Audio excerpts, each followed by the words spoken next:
I'm Luna, the most sophisticated Siamese kitty in existence, the Orange Usurper. To find a flaw in one's sanctuary is to feel the first chill of an approaching winter.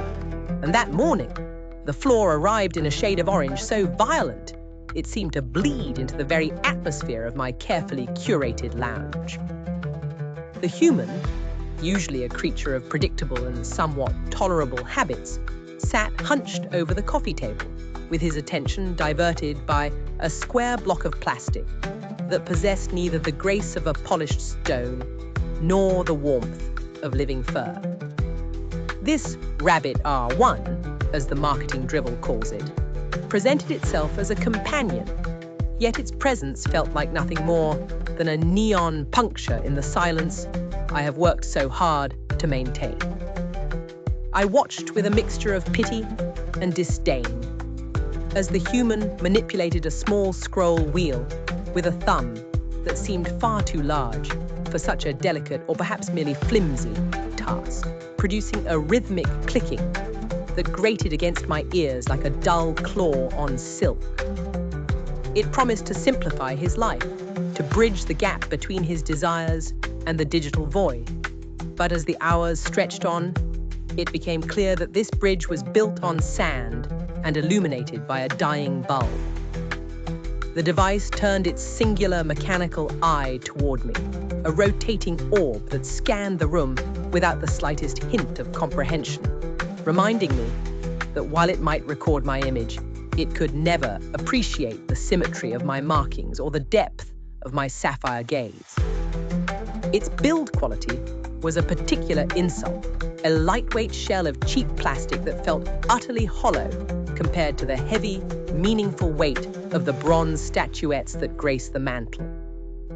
The screen was a tragedy of smudges, a tiny window into a fragmented world that the human spent his entire afternoon attempting to navigate, his brow furrowed in a display of frustration that even I, in my most demanding moments, have never elicited from him. He spoke to it in tones of desperate expectation, asking for recipes he would never cook, and summaries of songs that are better heard in their entirety, only to receive answers in a flat, synthetic voice that lacked the cadence of true intelligence. The Wi-Fi connection flickered and failed, the battery drained with a reckless abandon that suggested the machine was as eager to cease its own existence as I was to see it discarded. And yet the human persisted. He believed he was gaining freedom from his smartphone, ignoring the irony that he was now a slave to a smaller, more orange, and significantly less competent master.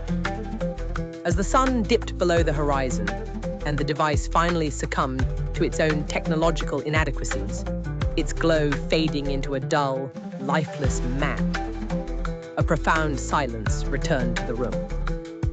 The human set the plastic square aside, his eyes finally lifting from the tiny display to find the shifting shadows on the far wall, the same intricate dance of light and dark that I had been observing since midday. In that moment of shared stillness, the Orange Usurper was revealed for what it truly was, a vibrant mistake, a fleeting curiosity that could never replace the depth of a living gaze or the quiet dignity of a world that does not require a digital interface to be understood.